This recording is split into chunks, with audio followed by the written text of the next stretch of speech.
Hello, friends. I am so excited to have a friend and longtime collaborator with me today, Sara Strese. Sara is a fab brand designer, website designer. If you've looked at any of my stuff on my website over the last many years, any of my branding, that is all thanks to Sara. Mhm. And so she's going to be talking to us today about brand development. And the reason I really wanted her to talk to us about how to really kind of develop your brand, how to market yourself as a musician and as an artist. What I love about Sara's work is even though it looks so visually wonderful, she's also a fab artist, side note, which really helps with that visual piece. But for her, it's really about developing a brand that's really aligned with who you are and how you want to present and represent who you are, what you do. I think that's especially important when you're an artist, that you have branding Yeah. that really aligns with who you are, your persona, how you want to represent yourself. So I'm going to quit talking about how fab you are and let you share your No, keep fabulousness. going. Yes. So Yeah. welcome, Sara, and thank you for being here. Thanks for having me. I'm very excited to talk through my kind of take on branding. It's changed a lot over the years, and brands in general have changed a lot the last couple years. Which, so I like to use nowadays just a general definition of a brand being the brand is the space that you occupy in someone's mind. And I then love that. yeah, it's just the best way to say it because it could be visual, it could be how you're performing, it could be how you're making someone feel in your presence. There's just so many components these days. Well, and I'm totally interrupting you. I Yeah, apologize. But you're I was going to okay. say, one of the reasons that I love how you just said that is I think a lot of fantastic singers and vocal artists and performers and creatives will say, well, I'm not a brand. Mm, I'm an artist. And I'm like, I totally hear you. But if you are looking to do it in any kind of a way where you make money, where you get jobs, where people know what you're doing and seek out what you're doing, you are a brand, my friend. You you are your are a brand. brand. I like to Yeah. say you're a brand whether you put intention into it or not, Yep. meaning if you are intentional about it, you're trying to craft that and you're trying to put out the right things and express the right things, like that's obviously what I encourage. But if you're Hmm. not, you're still doing things where you're occupying some or no space in people's minds, to be fair. Yep. So, yeah, so I always kind of say too, like your brand is a compass and your brand is a beacon. So, kind of like thinking of a Venn diagram, you want your brand to kind of reflect your like true magnetic energy, like where you feel aligned, you feel great, you feel like you're represented in your best possible light. You feel good, you're not being super performative. Hmm. And then the other side of that Venn diagram is your audience, and you want your brand to be a beacon to those people. So, you want to find kind of that energetic alignment between those two things. So I like to use a tool and a framework that I have developed called Ready Types. They are based on the 12 core archetypes developed by Carl Jung. If you're familiar, he's like a psychology Oh, yes. juggernaut. Um, Yep. Very ahead of his time, Mr. Young. Yes. Um, but he Claps had, for Mr. Young. woo! And it's the things that are across history, um, cultures. It's like these patterns of behavior that we see and that are easily, we all resonate with. We all have a part of those in us, and we naturally are attracted to those in other people. So that's why Yep. it works so great with branding, because it's like if you can tap into those archetypes that really resonate with you and really ring true, that anchors you in your own energy and truth. And then it's also going to be a beacon to those people that you're aligned to work with or perform for or to be a fan of you. It's just like, how can you tap into what is your kind of magnetic qualities that like where you feel really good? We all know that flow and that like thing where it's Yeah. like, no, when I'm in this, I am unstoppable. I feel so good. And that's what you want to tap into to be able to then express through your brand. Would you like to go through the 12 base archetypes? That's what I was just going to ask. I was going Okay. to say, I was going to say for people listening who are like, yes, Sarah, yes, I Yeah. want to get into the magnetic flow. What are the first steps? So I actually have a quiz on my website, goodready.co, that kind of gets you started in this process. I think it's like 60 questions, but it kind of gives you a snapshot of what your possible energies could be leaning towards. And from there, you'll get some tool offers via email.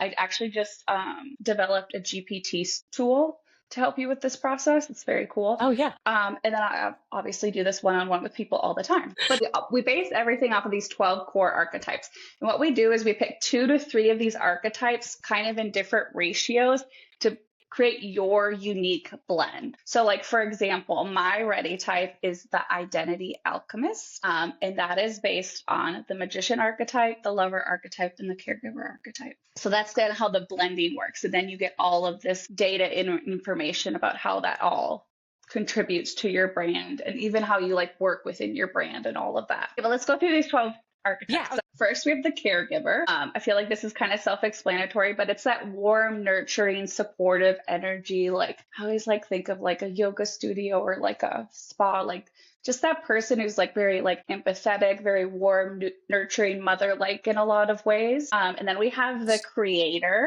So the creator is kind of that like it's almost sometimes like on the edge of like mad scientist. It's like that artistic, expressive, innovative. They're very like pioneering. They're always pushing the edge of things. Mm. Very bold, very expressive.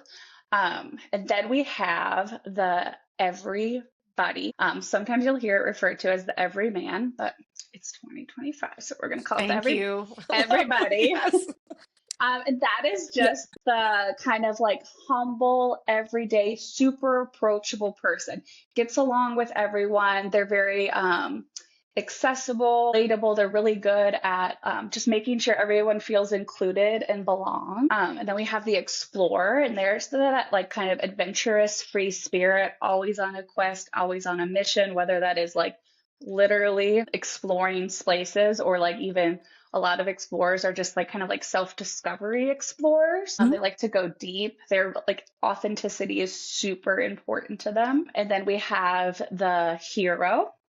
And this is hero is a very well-known archetype, I feel like, in stories, but that is that Yep. kind of driven, empowering, encouraging. I'm going to conquer every mountain. I'm going to take on challenges. Like Nike is the big like hero brand archetype that we all know. And then we have the innocent, which is kind of that like pure-hearted, like super optimistic person who just wants like everyone to get along, can see the glass half full. They want everything very like simple, and they like really believe in kindness and goodness. And then we have the jester, which is that fun, playful, entertaining energy. They don't take things too seriously. Like we laugh with them, they entertain us. And then we have the lover. They're that deep, passionate, emotive soul. They love rich experiences. They want to eat the good food, drink the good wine, go to the beautiful places, wear the things that feel great, very like pleasure driven. And then Yep. we have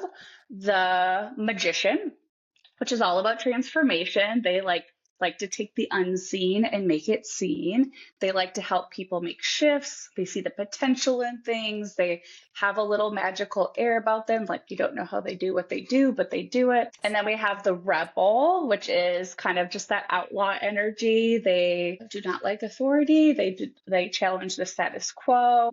Yeah, they're here to make some waves. Yeah. Yes. And then we have the sage. They have a big knowledge base. They want to share their knowledge base, like you as a teacher and a coach, Amber. Sage is like definitely in your mix. And then lastly, we have the sovereign, also sometimes known as the ruler.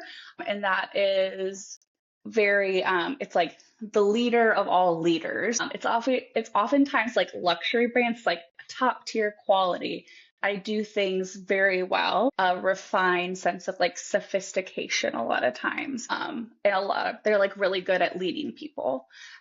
Yeah. But yeah, I think that's 12.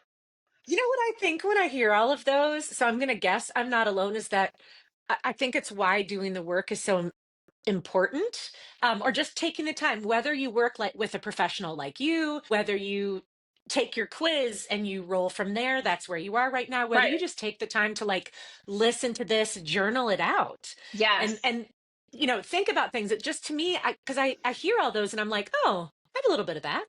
I mean, we've done brand work together, but you know what I mean? You could be Yeah. like, I'm funny. I know some stuff, Well, nice things. Do you well, know what this I is mean?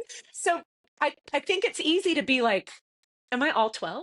And it's so you are all right. 12 though. You Yeah. are. Like we all have these parts in us and we all lean into them um at different times. But when we're thinking about it in a brand sense, it just helps to anchor in those core energies as you are trying to stay consistent, aligned, and making decisions. That's the number one thing that I feel like I help my clients with, and this helps them. It keeps them grounded because there's so many factors always affecting things. So it gives them a grounded place to create from and to kind of amplify from.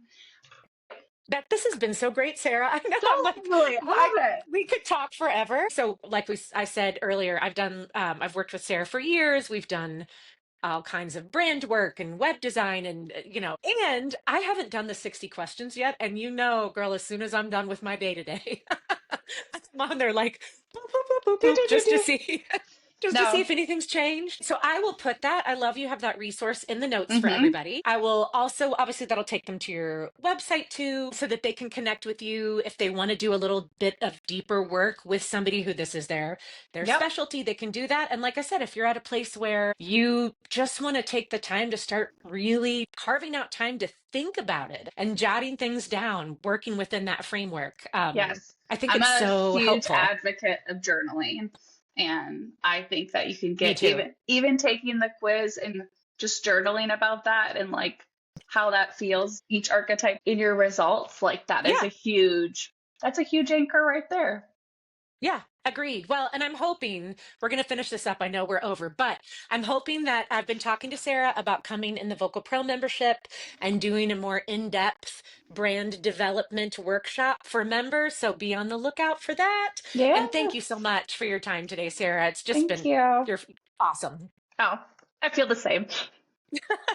Thank you, everybody, for listening. Check out everything in the show notes, and I'll see you in next week's episode. Bye.